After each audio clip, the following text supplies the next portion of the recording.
Might know that we on Job. Oh, yeah. I preached Job for a year and a half. Did y'all bring a lunch? Okay, don't.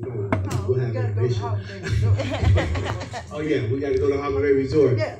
And I want you to come right back here. No. So Job is such an exciting book, but Job is a character.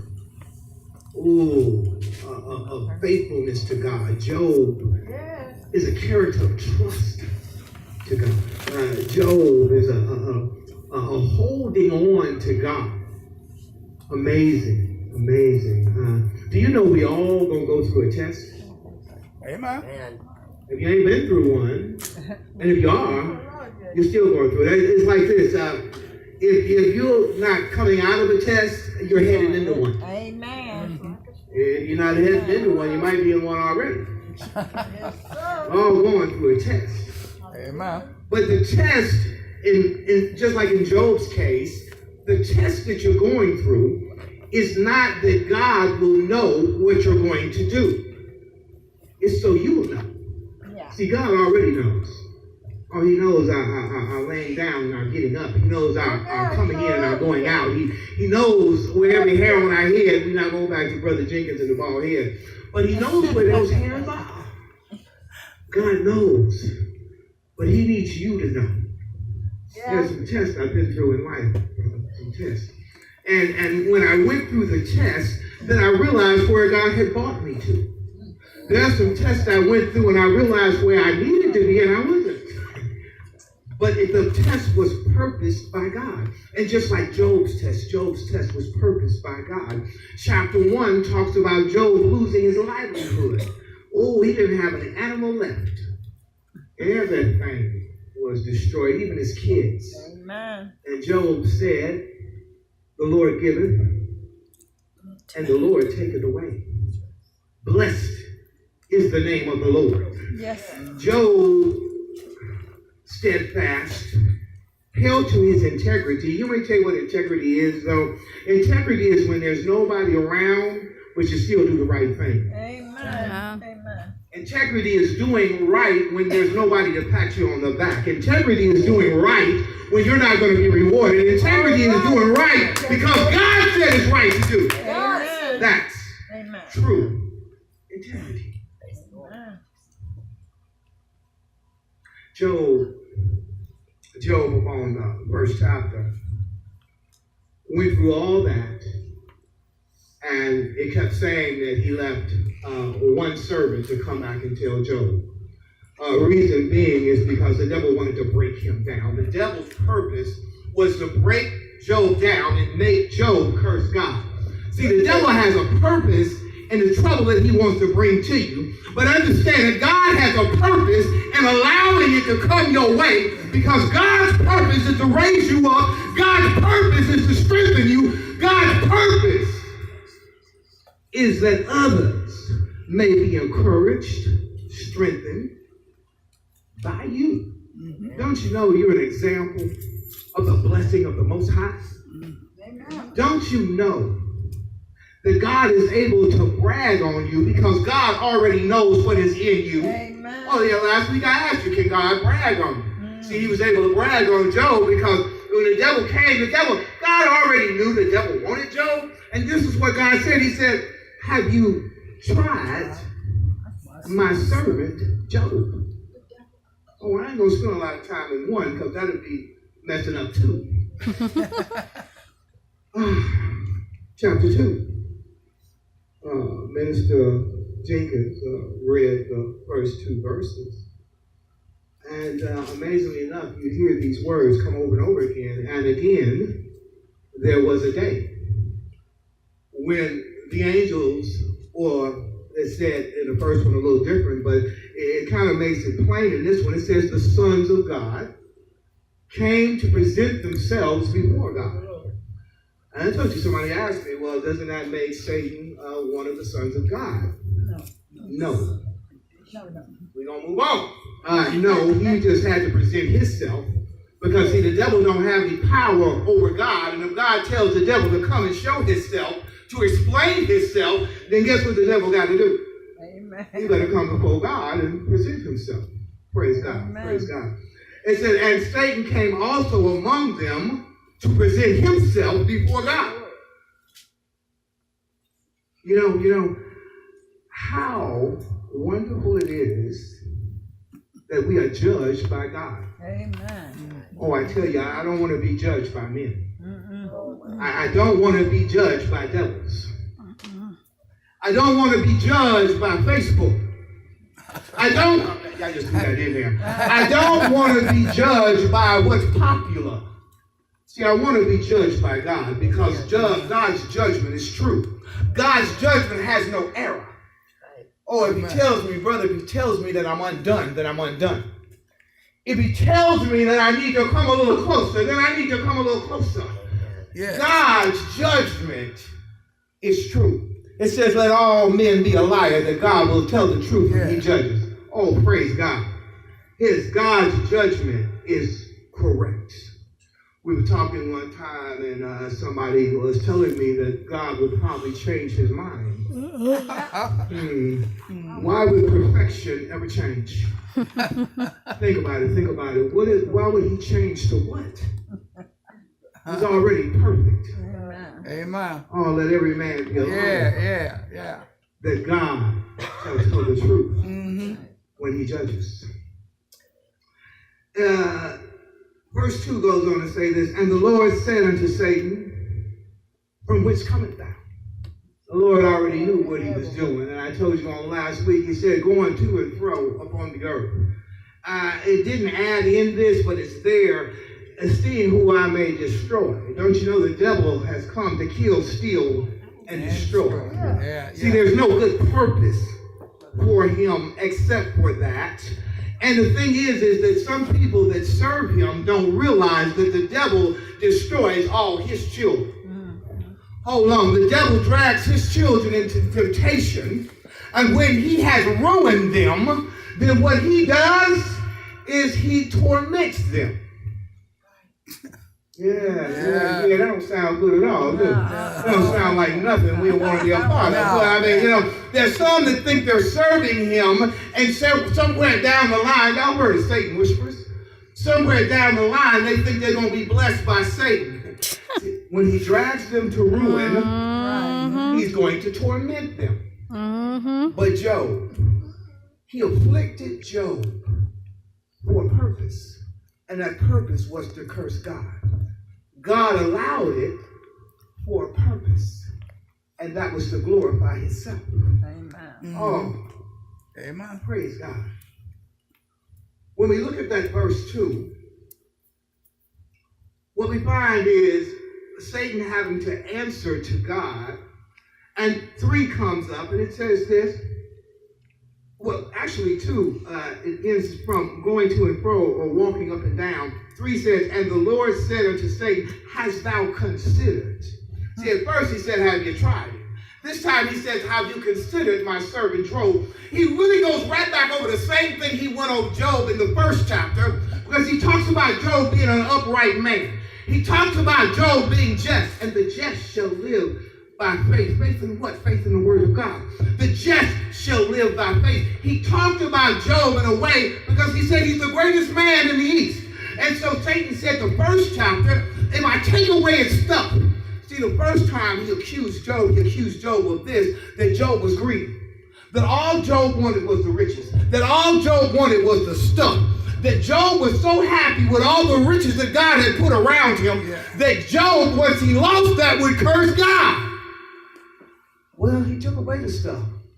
Killed every camel, every mule, destroyed his kids, took away his livelihood. And Job still held close to God. He still kept his integrity.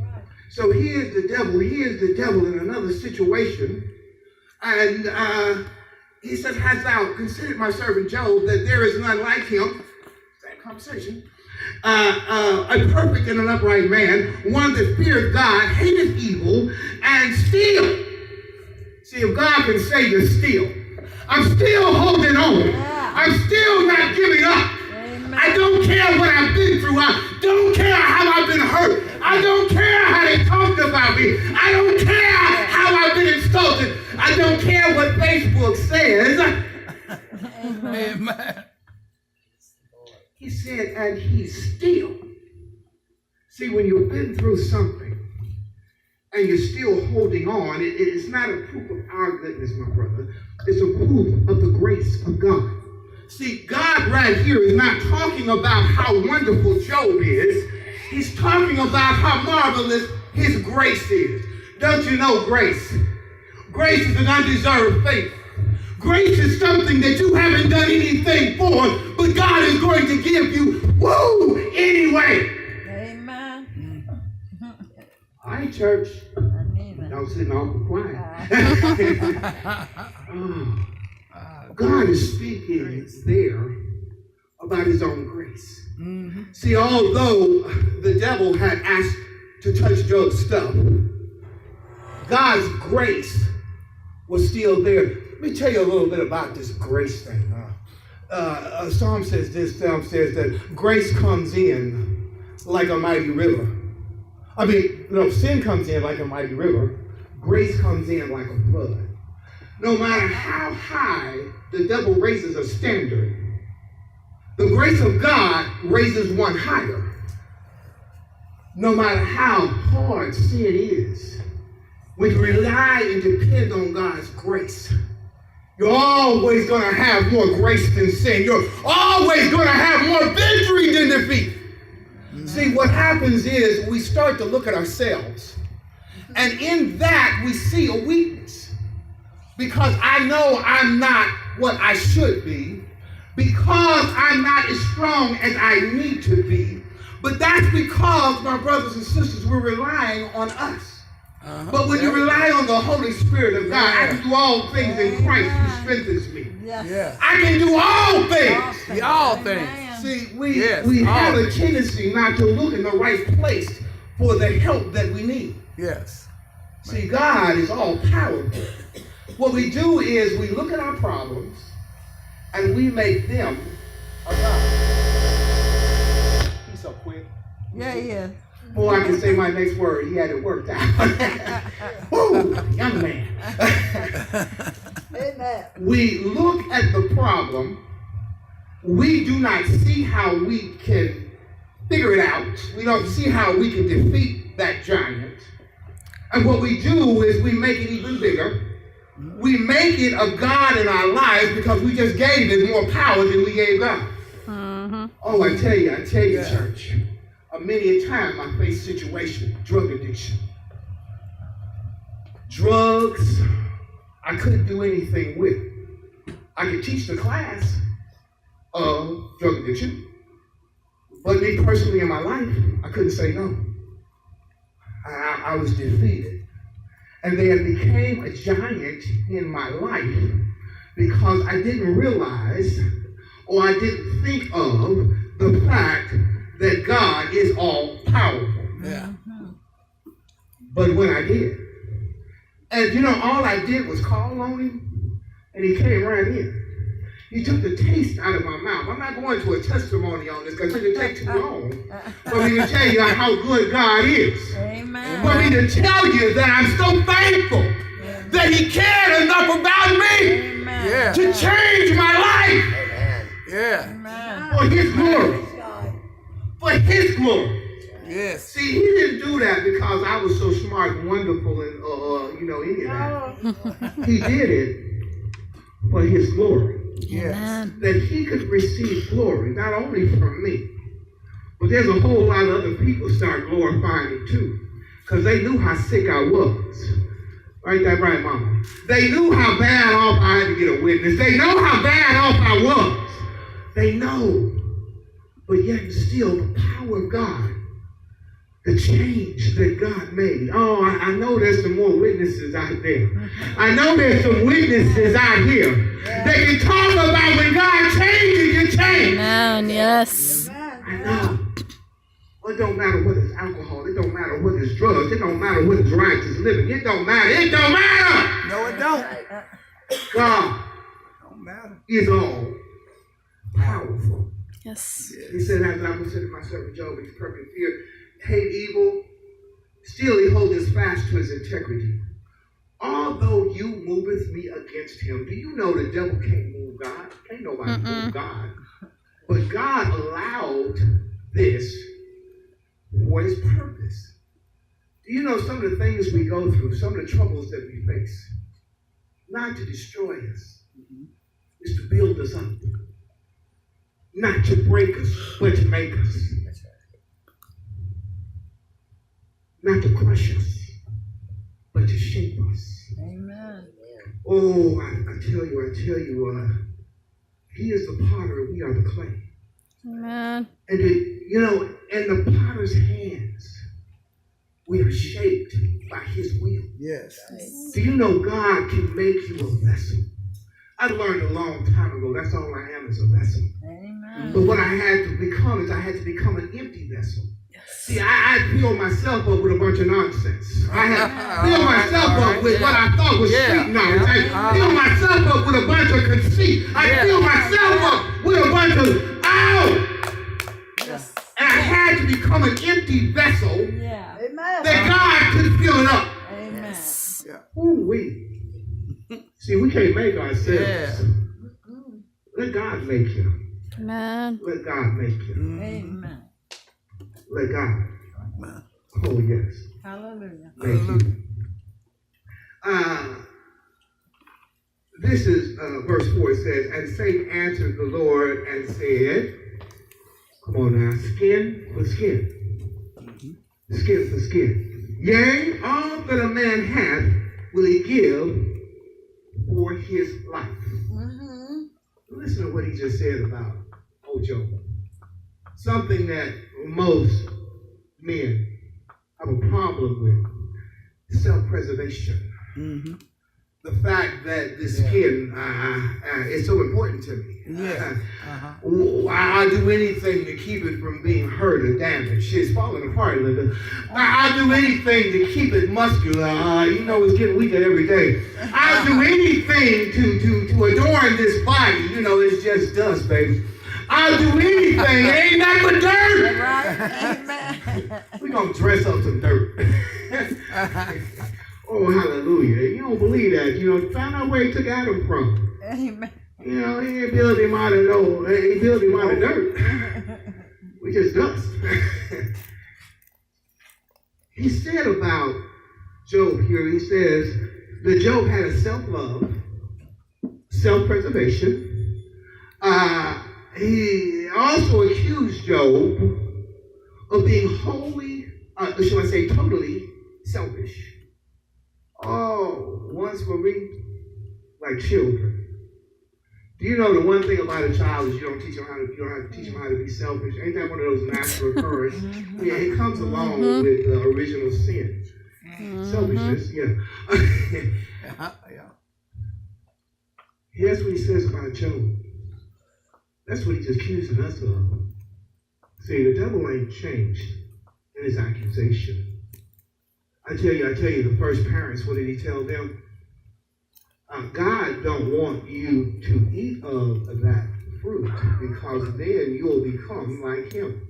You will become like the Most High. What did he tell Jesus when he tempted him in the wilderness? If thou be the Son of God, turn these stones into bread. Both of those, the first one of Adam and Eve, he said that God was a liar. The second one, he told Jesus that the Father don't really care that much for you because you're out here hungry 40 days and 40 nights. You need some bread. You can make it yourself. Go ahead. All he wanted to do was to get Jesus just to look like, See, the devil is trying the same old tricks. He is calling us selfish. And yes, church, and for years I resembled that selfishness. Oh my goodness. Yeah, If you tell the truth, amen? Amen. So fine. If you tell the truth, are we not selfish? Don't we have to work? Don't we have to allow the Spirit to change that selfishness in us? Now, Satan goes on in 5 5 and says this, but put forth thine hand now and touch his bones and his flesh, and he will curse thee to thy face. Joy, what he said is, okay, I took the stuff and I killed his children. But that wasn't enough. But if I touch him, if he starts to hurt, if he gets weak, if I damage him, if something happens to him, then what he's going to do is he's going to curse you. So that's all. And so the amazing thing about God is his purpose is always going to succeed. It's always going to be the best. Amen. And so he gave Satan leave. Now, some of us might not like the fact that he gives Satan leave to go and do this to Job, but think about it when it comes your time. Think about it when you're tried. The reason that it's okay is because you realize that Job gave the devil a black eye. Maybe 2 black eyes. You see, Satan was defeated by the grace that was in Job. Okay, let's look back. Because in this, Job is a type of Christ. Let's look back at Jesus in the first mention of our Savior in Genesis. And what it was said about him was, Satan, you will bruise his heel, but he will bust your head. See, Job busted Satan's head too. Don't you want to insult Satan? Yeah. Through the power of God. You do. You do. When you stand upon the word of God, when you stand upon the purpose of God, when you refuse to go left and go right, when you do what it is that God has told you to do, bust Satan's head. Amen? Amen. Amen. Amen. It goes on. The Lord gave him leave, and he said one thing. He said, but save his life. Now, he wasn't telling him to save his life. What he's telling him is don't touch his life. Mm-hmm. See, God, we're the children of God. We belong to him. And he will not allow Satan to do any more than he's going to allow Satan to do. Satan can't take it upon himself to do it. Right. God gives him permission. And in that, this is the purpose, to make you stronger. Amen. See, through every trial that we go through, we should come out on the other side loving God more, trusting God more, and being more ready to help somebody else coming along behind. Yes. Come on now. Come on. Yeah. They're right, ain't they right? Yeah. Amen. Through every trial that we go through, when you look back at where he's brought you, how do you feel about the God that you serve? Don't you trust him even more than you did the day before? Yes. Don't you love him Yes. even more than you did in the past? Yes. Don't you believe Yes. Yes. in the power of God even more than you did before? Yes. See, God has a purpose. Oh, sometimes it hurts. Sometimes he'll stretch you. But praise be to God, I'm bigger now. I'm a whole lot stronger now. Okay? Come on, church. We are trying, like children, where my daughter at, to get out of doing everything. You know, if he allows us to do what we want to do, Brother Curtis, if he allows it, will we go to school? Say that, don't shake your head. If he allows it, would we get outside of our comfort zone? No. If he allows it, would we take the test? No. Would we even show up? If he allows it, wouldn't we be lazy? Yeah. If he allows it, wouldn't we be soft and weak? Yes. Not wanting to go through anything. Right. See, there's no growth in our comfort zones. Oh, I've been saying this for how many weeks now? If we stay in our comfort zones, what we are is spoiled children and bad parents all wrapped up into one. We're spoiled children because we won't do what he's telling us to do. And we're bad parents because we won't force ourselves. That's right. Oh my goodness. I'm almost through. We have to learn to get out of those comfort zones. Let God take us outside of our comfort zone that we may grow to the fullness and to the stature of Christ. Do you think you can grow to the fullness of stature of Christ by bagging up? By quitting? By refusing to go the direction that he's taking you? See, it's not hard. It's actually simple. A lot of folks like to make it hard, but simply put, God is the best parent. And he's going to take us where we won't go. He's going to help us where we won't even want to help ourselves. To get where we need to go, that we can be who he's called us to be. Don't we want to be all that God wants us to be? Yeah. Oh, yes. His plan is the best plan anybody could ever plan. Sometimes we look at the covenant of God and we want to say, well, can I change this covenant just a little bit? But if you was to change the covenant of God just a little bit, don't you know you would leave some stuff out that was very important? We'll make this plain. If you was to change the covenant of God, would you have known to put grace in it? If you had changed the covenant of God, Brother Curtis, would you have put mercy in it? If you had changed the covenant of God, would you have put his loving kindness in it, his unconditional love, the fact that he loves me in spite of who I am? If you changed the covenant, would you have known that we needed that mercy? No, we would have been hollering for justice and would have been dead. Would have been dead in our graves. Amen. If I changed the covenant that God knew that I needed, with the things in it that he knows that I needed, to be able to save me, brother, when I was a fool, when I turned away and went backwards, if I had changed the covenant, there wouldn't have been forgiveness. If I had changed the covenant, there would not have been the mercy and the grace that I needed. If I had, see, that's why God knew exactly what we needed. It says even before the foundations of the world that he knew us. Even before the foundations of the world, he knew what I needed. Even before he built this whole earth and the heavens too, he already knew you. He already knew where you would be today. Yes. Sometimes that scares people like, what? I just accidentally came by here. No, you didn't.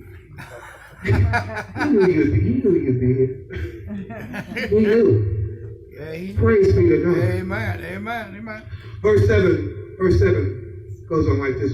So went Satan forth and from the presence of God and smote Job with sore boils from the soles of his feet unto the crown, which is his head. Anybody ever had a boil? Don't raise your hand. It hurt. Big old sore, big old bone up under the skin that usually bursts and causes painful. There's not enough. It causes pressure. Boils, and it says from the soles of his feet to the crown of his head, he had boils. Oh, it goes on. I'm just going to go and tell you what he did. Job was hurting so bad that he laid down in some ashes. I don't know if anybody knows, but some ashes will make you feel a little bit better. Oh, yeah, you'll be a little dirty afterwards, brother, but, you be wanting some relief, right? And then, you know what a pot is? Like, it goes in a plant. He broke one of them, took one and started scratching himself. Was he tormented? Was he troubled? Yes. Do you feel a little bad sometimes and you feel like you got some problems? Look at this Job guy. Boils from the top of sit down in the ashes and scraped himself. You know, when I was telling you about last Sunday, we was talking about this messenger that kept coming and telling Job one thing after another what had happened.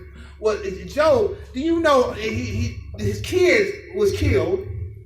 All his servants that was watching over the stuff was killed except for that one that came back to tell him about it. And do you know the only thing nobody ever asked the question is what happened to his wife? Ooh. devil left Job his wife. I know some husbands say, I know why. The devil left Job his wife to torment him. How do you know? See, it took a wife to know that. To torment him. To torment him. See, the devil knows that the best way he can attack us is from the inside. See, he sent somebody from the outside, brother. If somebody from another state over, if somebody from another state over comes over here to talk about you, do you really care? Well, what about somebody in your household? What about somebody that you had some kids with? What about somebody that you share that life with? What about somebody that you eat with every day? What about somebody that you lay down with at night? What about somebody that close to you? I mean, we do realize how close a wife is. Bone of my bone, flesh of my flesh. How about somebody that close? He left the wife. Amazing thing. Look at what, this is what. Then, this is verse 9. Then said his wife unto him, that can't be good. Doest thou still retain thy integrity? Curse God.